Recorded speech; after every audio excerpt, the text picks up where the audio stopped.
Good morning, everyone. I hope you all are doing well in your studies. In today's video, we are going to discuss about trans effect. Trans effect अपने पहले भी किया हुआ है, जैसे भी +2 level तक. तो थोड़ा सा मॉडिफाई करेंगे. सबसे पहले क्या है कि क्वेश्चन कैसे अराइज होगा कि ट्रांस इफेक्ट क्या चीज़ है. हमने एक एग्जांपल स्टडी किया, platinum Cl tetra related compounds. अभी यहाँ पर इसे डायरेक्टली यहाँ पे ऑब्जर्व करते हैं. Platinum PtCl3 NO2 type. अभी हमने इसमें क्या करना है, एक क्लोरीन लीव करेगा, एक अमोनिया ऐड करना है. तो होना क्या चाहिए था कि हमारे पास मिक्सचर ऑफ प्रोडक्ट होने चाहिए थे. नाइट्रो या तो अमोनिया हमारा इस पोजीशन पर आ जाता या हमारा अमोनिया इस पोजीशन पर आ जाता. लेकिन हमने क्या ऑब्जर्व किया कि हमारे पास जो मेजर प्रोडक्ट है वो कौन सा प्रोडक्ट है, नाइट्रो के ट्रांस पोजीशन पर हमें अमोनिया मिला है, ना कि नाइट्रो की सिस पोजीशन पर. तो इस हिसाब से हमारी नई थ्योरी डेवलप हुई, that is trans effect. By the experiment it is found that only trans isomer is formed by the replacement of chloride ion trans to nitro group than the 2 chloride cis to nitro. तो हमें ये कुछ situation नहीं मिली कि हमें cis isomer नहीं मिला, trans isomer मिला. तो उसके लिए हमने इस फिनोमिना को क्या नेम दे दिया, trans effect. The ability of an attach group to direct substitution into position opposite to itself is called trans effect. हर एक लिगेंड की कैसी टेंडेंसी किसी इनकमिंग न्यूक्लियोफाइल को अपनी ट्रांसपोजिशन पर अटैच करने की टेंडेंसी. अभी दोनों में देखो ध्यान से, अभी यहाँ पर हमारे पास 2 लिगेंड अटैच थे, या तो क्लोरीन था या नाइट्रो ग्रुप. अभी हमारे पास ट्रांस इफेक्ट मतलब हमारे पास ये प्रोडक्ट हमारा अमोनिया का ट्रांस प्रोडक्ट ही मेजर क्यों बना, क्योंकि नाइट्रो ग्रुप की ट्रांस इफेक्ट की टेंडेंसी यानी कि अपनी पोजीशन पर किसी इनकमिंग न्यूक्लियोफाइल को एडजस्ट करने की टेंडेंसी नाइट्रो की ज़्यादा है as compared to halide ion. The group like nitro group which control the entering of the ligand to occupy the position trans or to them are known as trans directing group. और ऐसे ligand जो काम करते हैं कि वो control कर सकें इनकमिंग न्यूक्लियोफाइल की पोजीशन को और उसे क्या कहाँ पर अटैच करें विद रिस्पेक्ट टू ट्रांस. तो ऐसे जो हमारे लिगेंड्स होंगे उन्हें क्या बोलेंगे, trans directing groups. Trans effect is kinetic phenomena affecting the magnitude of activation energy. तो हमारे पास यहाँ पर भी जो नाइट्रो ग्रुप है ये डिसाइडिंग फैक्टर है. तो मे भी हो सकता है कि जो हमारे पास प्रोडक्ट हो उसका एक्टिवेशन एनर्जी क्या हो, लो हो.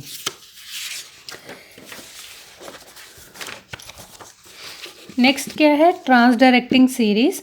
ट्रांस डायरेक्टिंग सीरीज़ में आप क्या सोचोगे, by comparing a large number of reaction rates. तो हमने क्या डिसाइड किया, हमने एक सीरीज़ बनाई, उसमें हमने इनकमिंग न्यूक्लियोफाइल और जो ऑलरेडी प्रेजेंट लिगेंड थे उनके हिसाब से हमने एक सीरीज़ डिज़ाइन की. तो उसमें हमने क्या ऑब्जर्व किया कि जो हमारे पाई मतलब स्ट्रॉन्ग फील्ड लिगेंड है, ये स्ट्रॉन्ग फील्ड लिगेंड है, या इनकी एक और खासियत क्या है, ये पाई एक्सेप्टर है, राइट. तो पाई एक्सेप्टर लिगेंड्स की जो ट्रांसपोजिशन पर किसी को अटैच करने की टेंडेंसी वो सबसे ज़्यादा है एज़ कंपेयर टू डोनर से. तो हमारे पास सबसे पहले साइनाइड कार्बोनिल, ये स्पेक्ट्रोकेमिकल सीरीज़ या ट्रांस डायरेक्टिंग सीरीज़ आपको कुछ कंपाउंड्स की लर्न करनी पड़ेगी कि उनकी पोजीशन रिस्पेक्टिवली कैसे होती है. जैसे अभी हमारे पास सपोज करो कि एक ग्रुप हमारा L हो साइनाइड, L- हो हमारा H नेगेटिव, या X हो हमारा Cl नेगेटिव. तो अभी आप इन 3 लिगेंड्स का ट्रांस डायरेक्टिंग ऑर्डर अरेंज करोगे, तो वो तभी अरेंज कर पाओगे अगर आपने इस सीरीज़ को थोड़ा सा पोजीशन को थोड़ा सा क्रैम किया होगा कि पहले कौन होगा इसके बाद. नो डाउट कि आपको एग्जैक्ट सीरीज सारी याद नहीं होगी, बट हाँ जो लिगेंड्स आपको बार बार रिपीट हो रहे हैं तो आपको उनका पोजीशन थोड़ा सा स्पेसिफाई याद रखना चाहिए. जैसे हैलोजन की सीरीज़ मोस्टली होती है हमारे पास, लिविंग ग्रुप हैलोजन बेटर है. तो आयोडीन, ब्रोमीन और क्लोरीन में से सबसे ज़्यादा ट्रांस इफेक्ट किसका है, सबसे ज़्यादा आयोडीन का, देन ब्रोमीन, देन क्लोरीन. तो इस वे में आप याद करोगे. जैसे आपको एग्जांपल में पिरिडिन का कॉम्प्लेक्स भी है, अमोनिया का कॉम्प्लेक्स भी ज़्यादातर रहता है, साइनाइड कार्बोनिल का है. तो उस हिसाब से आप एक रफ में वो सीरीज़ अरेंज कर लो जिसके कॉम्प्लेक्सेस ज़्यादा पूछे जाते हैं. The order would not be essentially be invariant but might depend upon the metal complex and also incoming group. तो अभी ये जो हमारे पास जो ऑर्डर दिया हुआ है ये कहते हैं बिल्कुल रिजिड नहीं है कि इसी ऑर्डर में चलेगा, कई बारी मेटल का रोल भी इंक्लूड हो जाता है और जो इनकमिंग ग्रुप है उसका भी जो इफेक्टिव बॉन्ड हमने देखना होता है कि उसका स्ट्रॉन्ग बॉन्ड किसके साथ होगा, तो इस हिसाब से भी ये फैक्टर वेरी कर जाता है, पर ज़्यादा केसेस में ये वेरी नहीं करता। The ligand lying at the high end of the series possessing, जो हाई एंड पे हैं वो क्या है, पाई एक्सेप्टर टाइप्स हैं, जो लो एंड पे हैं उनमें डोनर टेंडेंसी ज़्यादा है। नेक्स्ट है हमारे पास दो थ्योरीज काम करती हैं ट्रांस इफेक्ट के पीछे। ट्रांस इफेक्ट की पहली थ्योरी क्या है, इलेक्ट्रोस्टैटिक पोलराइजेशन थ्योरी, और सेकंड थ्योरी है हमारे पास पाई बॉन्डिंग थ्योरी। तो इन थ्योरीज से आप जस्टिफाई करोगे कि ट्रांस इफेक्ट का ऐसा रोल क्या है। सबसे पहले हमने पोलराइजेशन थ्योरी ग्रीनबर्ग ने डिस्कवर की थी। इसमें हमने क्या ऑब्जर्व किया कि हमने इलेक्ट्रोस्टैटिक इफेक्ट कंसीडर कर लिया, यानी कि मेटल को पॉजिटिव चार्ज और लिगेंड को हमने नेगेटिव चार्ज कंसीडर कर लिया। अभी क्या होगा, जब हमारे पास जैसे आपके पास मेटल है जिसको हमने एक पॉजिटिव चार्ज की तरह कंसीडर कर लिया है ना, तो इसमें क्या है, इसकी टेंडेंसी क्या होगी, जो लिगेंड होंगे ये उसमें से लिगेंड के पास इलेक्ट्रॉन होंगे और प्रोटॉन्स होंगे, तो ये क्या करेगा, लिगेंड के जो इलेक्ट्रॉन है उनको अपनी तरफ अट्रैक्ट कर लेगा, तो इसे हम क्या बोलते हैं, इंड्यूस। अगर हमने इसको पूरा पॉजिटिव कंसीडर कर लिया तो इलेक्ट्रोस्टैटिक चार्ज के अकॉर्डिंग क्या होना चाहिए, लिगेंड का जो नेगेटिव चार्ज है वो किसकी तरफ हो जाना चाहिए, अट्रैक्ट मेटल की तरफ। सिमिलरली अगर जितने लिगेंड्स होंगे उतना चार्ज हमारे पास क्या होता रहेगा, इंट्रोड्यूस होगा, उतना इंड्यूस पोलराइजेशन जिसे हम बोलते हैं वो होगा।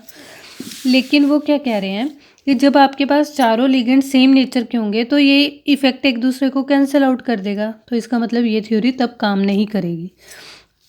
लेकिन फ़र्क कब इंट्रोड्यूस होगा, जब आप प्लेटिनम LX3 यानी कि एटलीस्ट एक लिगेंड आप ऐसा इंट्रोड्यूस कर दो जिसका बिहेवियर एक्स से डिफरेंट है, तब आपके पास ये थ्योरी काम करना शुरू कर देगी। और वो भी हमारा जो लिगेंड कैसा होना चाहिए, जिसकी पोलराइजेशन पावर क्या है, ज़्यादा है, यानी कि वो मेटल की तरफ ज़्यादा इंड्यूस, उसमें चार्ज क्या है, ज़्यादा इंड्यूस होता है। तो उससे क्या होगा, नेक्स्ट यहाँ पे देखो, ऑब्जर्व करो ध्यान से। अगर मेटल का अभी जो हमने लिगेंड अटैच किया हुआ है उसकी पोलराइजेशन पावर एक्स के कंपैरिजन ज़्यादा है, जो कि ट्रांसपोजिशन पर है, तो ये ज़्यादा चार्ज इंड्यूस करेगा। इसका मतलब जो इसकी पॉजिटिव चार्ज डेंसिटी होगी, मेटल के पास भी पॉजिटिव पॉजिटिव होगा, जैसे हमारे पास मेटल होता है, मेटल के पास भी पॉजिटिव चार्ज भी है और नेगेटिव चार्ज भी है, तो क्या होगा, ये लिगेंड इस मेटल का जो जितना ज़्यादा पॉजिटिव चार्ज होगा वो मैक्सिमम किसके तरफ जाना शुरू कर देगा, लिगेंड की तरफ। इसका मतलब यहाँ पर नेगेटिव चार्ज इंट्रोड्यूस हो गया। इसको ऐसे देखो ध्यान से, हमारे पास अभी हमने क्या फैक्टर इंट्रोड्यूस कर दिया कि हमारे लिगेंड की इंड्यूसिंग पावर क्या है, ज़्यादा है। इसका मतलब लिगेंड का जो ये नेगेटिव चार्ज है उसकी टेंडेंसी है मेटल को पोलराइज करने की। तो अभी मेटल किस हिसाब से अरेंज होगी, पॉजिटिव पॉजिटिव इस तरफ, नेगेटिव नेगेटिव इस तरफ। अभी हमारे पास जो एक्स है वो भी ऑलरेडी, क्योंकि हमने मेटल को पॉजिटिव माना हुआ था, तो वो भी अपना पॉजिटिव चार्ज की वजह से नेगेटिव चार्ज इधर। इसका मतलब ये नेगेटिव नेगेटिव इलेक्ट्रॉन डेंसिटी एक दूसरे को क्या करेगी, रिपेल करेगी।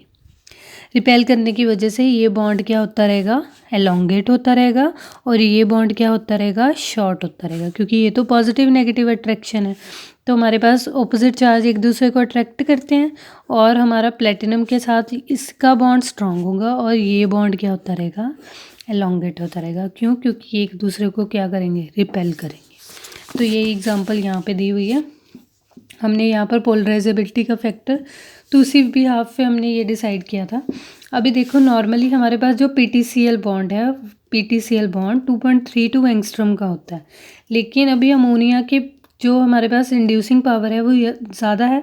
इसका मतलब प्लेटिनम की जो इलेक्ट्रॉन डेंसिटी है पॉजिटिव वाली वो अमोनिया की तरफ ज़्यादा होगी। इसका मतलब Cl बॉन्ड लंबा हो जाएगा। तो आप देखो ध्यान से, जो अमोनिया के ट्रांसपोजिशन पर Cl है उसका जो बॉन्ड लेंथ है वो क्या है, 2.35 एंगस्ट्रॉम, राइट। तो इसका मतलब ये एलोंगेट हो गया, और जितना एलोंगेट होता रहेगा हमें पता है जितना बॉन्ड लंबा होता है उतना क्या होता है, वीक होता है, और इतना ईजिली क्या कर जाता है, क्लीव कर जाता है। नेक्स्ट क्या है, नेक्स्ट PTBr3 की एग्जांपल है, फिर से अमोनिया। अभी अमोनिया की जो ट्रांस पोजीशन पे है और जो जिसके ट्रांस दोनों सेम है, तो इनका बॉन्ड लेंथ को तो कोई फ़र्क नहीं पड़ेगा, लेकिन अमोनिया का बॉन्ड छोटा होगा और इसका बॉन्ड क्या होगा, लंबा। तो यहाँ पर 2.42 एंगस्ट्रॉम है नॉर्मल PTBr की बॉन्ड लेंथ, और यहाँ पर एलोंगेट हो गया तो हमारे पास बॉन्ड लेंथ क्या है, 2.70 एंगस्ट्रॉम। अभी हमारे पास ये रूल सिर्फ तब तक काम करता है जब तक हमारे पास लिगेंड्स कैसे हैं, सिग्मा डोनर, राइट। अभी हमारे पास जैसे अमोनिया है वो सिग्मा डोनर है, पाई डोनर या पाई एक्सेप्टर नहीं है। जब पाई डोनर या पाई एक्सेप्टर का केस होता है तब ये जो हमारे पास रूल है वो ऑपोजिट हो जाता है। यहाँ पर हमारे पास जैसे सक्सेस ऑफ पोलराइजेशन थ्योरी कब फेल हो जाती है, जब हमारे पास पाई बॉन्डिंग लिगेंड इंट्रोड्यूस हो जाता है, जैसे कौन से PR3NO CO C2H4 साइनाइड। तब ये इफेक्ट तब आप एक्सप्लेन नहीं कर सकते on the basis of polarisation theory. तो उसके लिए कौन सी थ्योरी करनी पड़ेगी, पाई बॉन्डिंग थ्योरी। तो पाई बॉन्डिंग थ्योरी में कौन कौन से लिगेंड हैं, इनमें से कोई भी लिगेंड हो सकता है। अभी नेक्स्ट क्या है, इसको कैसे समझोगे, यहाँ पर अभी चार्ज इंड्यूस नहीं करना, सिर्फ इसका इफेक्ट देखना है। अभी हमारे पास ये कोई ग्रुप लगा हुआ है नाइट्रो ग्रुप, यहाँ पर हमारे पास लिविंग ग्रुप है, और ये दोनों ग्रुप तो सेम ही है, तो इनका तो हम इफेक्ट स्टडी नहीं करेंगे, सिर्फ ये ट्रांसपोजिशन का स्टडी करेंगे। तो अभी यहाँ पर देखो, अब की बार क्या हो रहा है कि अब तो हम क्या बोलते थे, नॉर्मली हम क्या बोलते हैं कि जब हमारे पास ऐसे डोनर ग्रुप लगा होता है, एक्सेप्टर ग्रुप लगा हुआ है, तो इस वजह से मेटल की जो इलेक्ट्रॉन डेंसिटी है, मेटल इससे भी लेना शुरू कर देगा, राइट। मेटल क्या है, सेंट्रल पोजीशन पे है, तो ये सारी इलेक्ट्रॉन डेंसिटी जो इसने इससे ले रखी है, वो सारी इलेक्ट्रॉन डेंसिटी ये किसको ट्रांसफ़र करना शुरू कर देगा, नाइट्रो ग्रुप को। इसका मतलब क्या होगा, इन टर्न हमारा जो PTX का बॉन्ड है वो क्या हो जाएगा, वीक हो जाएगा, क्योंकि इस बॉन्ड की सारी इलेक्ट्रॉन डेंसिटी किसकी तरफ है, नाइट्रो ग्रुप की तरफ। जितनी यहाँ पर इलेक्ट्रॉन विड्रॉइंग ग्रुप स्ट्रॉन्ग लगता चला जाएगा, उतना ये वाला बॉन्ड क्या होता रहेगा, वीक होता रहेगा। यानी कि आपके पास जो रिजल्टिंग सिचुएशन होगी वो ये होगी, क्योंकि यहाँ पर पाई एक्सेप्टर की वजह से यहाँ पाई बॉन्ड डेवलप हो रहा है, इसकी वजह से ये बॉन्ड तो और शॉर्ट हो जाएगा, लेकिन ये इलेक्ट्रॉन डेंसिटी ट्रांसफ़र होने की वजह से ये बॉन्ड एलोंगेट हो गया। लेकिन ये बॉन्ड क्लीव नहीं कर सकता, क्यों, क्योंकि हमने क्या हमेशा पढ़ा है कि एक्स हमेशा नेगेटिव की फॉर्म में जाता है लिविंग सिस्टम से बाहर। अगर एक्स नेगेटिव की फॉर्म में जाएगा दैट मीन्स वो इलेक्ट्रॉन डेंसिटी लेके जाएगा। तो अगर ये वाली इलेक्ट्रॉन डेंसिटी ये इसको उठाकर दे रहा है, तो यहाँ से बॉन्ड क्लीव करना मुश्किल हो जाएगा। तो अभी क्या होगा, तो एक्स ने जाना है, लेकिन हमें पता है ना, जब हम ट्रांस इफेक्ट स्टडी करते हैं तो हमारा कोई ना कोई न्यूक्लियोफाइल सिस्टम के अंदर आ रहा होता है। तो अब क्या होगा, पहले ये सिस्टम के अंदर आ जाएगा, फिर हमारा एक्स बाहर जाएगा, जैसा हमने पाई एक्सेप्टर लिगेंड के केस में किया था, एसिड हाइड्रोलिसिस के केस में। तो हमारे पास मैकेनिज्म क्या चलता है, SN2 रादर देन SN1। तो यही लैंग्वेज मैंने यहाँ पर यूज़ की हुई है।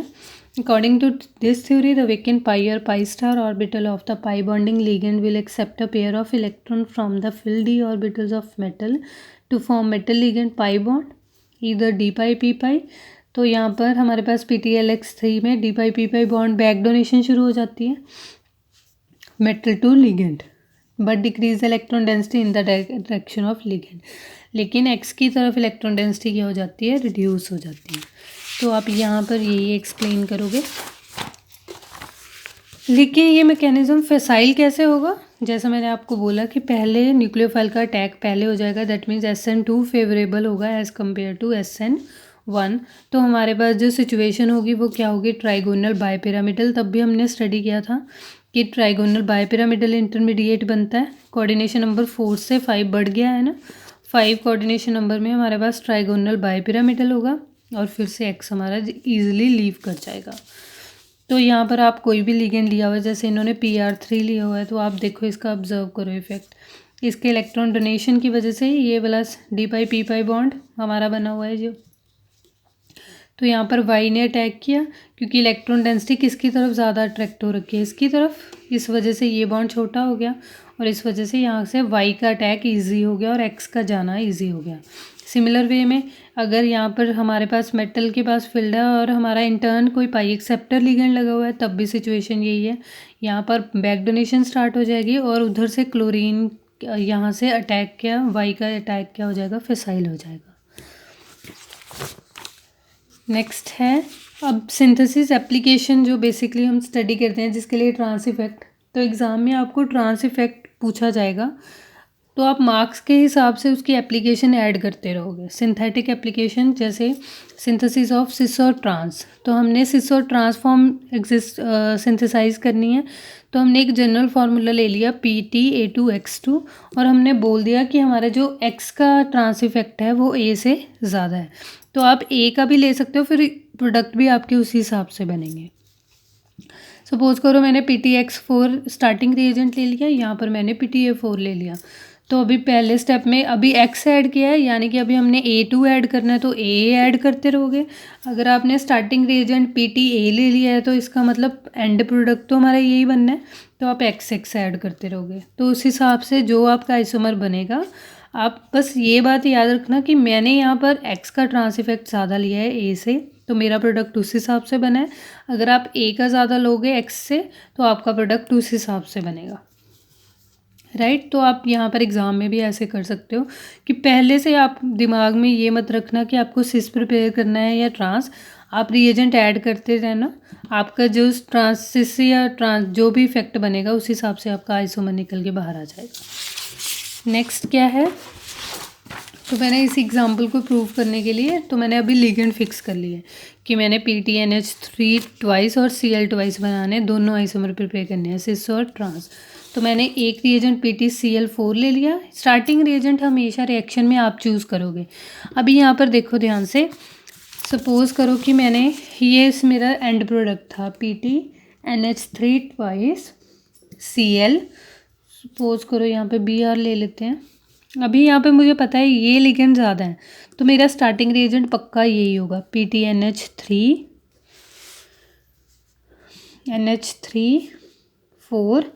अभी इसमें मैं पहले क्लोरीन ऐड कर दूँगी, फिर उसके बाद कुछ प्रोडक्ट बनेगा, फिर मैं Br ऐड कर दूँगी। लेकिन जब आप रिएक्शन करोगे तो आप रिएक्शन में पहले इसका ऑर्डर बताओगे, क्योंकि ट्रांस इफेक्ट का ऑर्डर बताओगे तो उस हिसाब से अरेंज करोगे। ट्रांस इफेक्ट का ऑर्डर कैसे है, ब्रोमीन आगे है, क्लोरीन पीछे है, फिर आपने अमोनिया का भी ट्रांस इफेक्ट का ये हमने ऑर्डर किया था, उस हिसाब से देखो। ब्रोमीन, आपका ब्रोमीन आगे है, फिर क्लोरीन है, फिर आपका अमोनिया, तो आपका अमोनिया सबसे पीछे है। तो आपने हर रिएक्शन को ऐसे सॉल्व करना है। जितने लिगेंड्स आते रहेंगे उसका ट्रांस इफेक्ट आप साइड में पहले लिखोगे, फिर उस हिसाब से आप प्रोडक्ट प्रिपेयर करोगे। तो अगर एग्ज़ाम में स्पेसिफिक बोला हुआ कि सिस या ट्रांस करना है, तो पहले फिर रफ पेज नोटबुक पे या पेंसिल से पहले बना के देख लेना कि आपने कौन सा स्टार्टिंग रिएजेंट लिया है, उसके हिसाब से आप अपने एडिशन को वेरी कर लोगे। जैसे मैंने अभी रैंडमली, मुझे पता नहीं था मेरा कौन सा आइसोमर बनेगा, तो मैंने पहले Cl ऐड कर दिया, फिर Br ऐड कर दिया। अगली बार मैं क्या करूँगी, पहले Br ऐड कर दूँगी, फिर Cl ऐड कर दूँगी। तो आप ऑब्जर्व करोगे दोनों की बार प्रोडक्ट क्या होंगे, डिफरेंट होंगे, राइट। तो यहाँ पर भी PTCl2 PR3 ट्वाइस। तो ये देखो मैंने जैसे मेंशन किया, आप भी एग्ज़ाम में ऐसे ही करोगे, ट्रांस इफेक्ट का ऑर्डर पहले दोगे, फिर फाइनल प्रोडक्ट दोगे। नेक्स्ट क्या है, यहाँ पर देखो जो हम एग्जांपल डिस्कस कर रहे थे, PTCl2 NO2 NH3। तो अभी हमें ये टेंशन लेने की ज़रूरत नहीं है कि हमारा स्टार्टिंग रिएजेंट क्या होगा, वो शॉर्ट PTCl4 होगा। पहले एक बार NO2 ऐड कर देंगे, अमोनिया ऐड कर देंगे, कुछ एक आइसोमर बनेगा, फिर आप अमोनिया ऐड करोगे, फिर नाइट्रो ऐड करना, कोई दूसरा आइसोमर बनेगा। तो देखना आपको सिस और ट्रांस दोनों मिल जाएंगे, लेकिन ऑर्डर साइड पे लिखना। यहाँ पर जैसे मैंने यहाँ पे लिखा हुआ है, एंड सबसे ज़्यादा ट्रांस इफेक्ट नाइट्रो, फिर क्लोरीन, फिर अमोनिया, फिर उस हिसाब से जिसका इफेक्ट उस टाइम लग रहा होगा उसी हिसाब से उसकी ट्रांसपोजिशन पर आप अपना लिगेंड फिक्स करोगे। अभी यहाँ पर देखो, सबसे पहले जब पहला रिएजेंट आप ऐड करते हो तो याद रखना यहाँ पर कोई ट्रांस इफेक्ट नहीं लग रहा। जब आपने चारों क्लोरीन ऐड कर दिया, चारों तो सिमिलर हैं, एक अमोनिया लगाना है, तो यहाँ पर कोई भी नो ट्रांस इफेक्ट। जब दो कंपटीशन में होंगे तब ट्रांस इफेक्ट लगेगा। अभी जब नाइट्रो ग्रुप लगाया तब ट्रांस इफेक्ट लगेगा कि यहाँ पर अमोनिया के और क्लोरीन में से ट्रांस इफेक्ट किसका ज़्यादा है, क्लोरीन का। तो क्लोरीन अपनी ट्रांसपोजिशन पर नाइट्रो को लगाएगा, यानी कि यहाँ पर हमारे पास सिस प्रोडक्ट बनेगा। और सिमिलर वे में अगर हम यहाँ पर चलें, सबसे पहले आपने रैंडमली नाइट्रो ऐड कर दिया कोई भी पोजीशन। अभी नाइट्रो और क्लोरीन में से ट्रांस इफेक्ट किसका ज़्यादा है, नाइट्रो ग्रुप का, तो नाइट्रो अपनी ट्रांस पोजीशन पर अमोनिया को लगाएगा, राइट। तो उसी तरीके से आप ये वाला रिएजेंट भी यहाँ पर भी सेम, PtCl2 pyridine कार्बोनिल का ट्रांस इफेक्ट ज़्यादा, फिर क्लोराइड का, फिर pyridine का, फिर उस हिसाब से आप रिएजेंट ऐड करते रहोगे।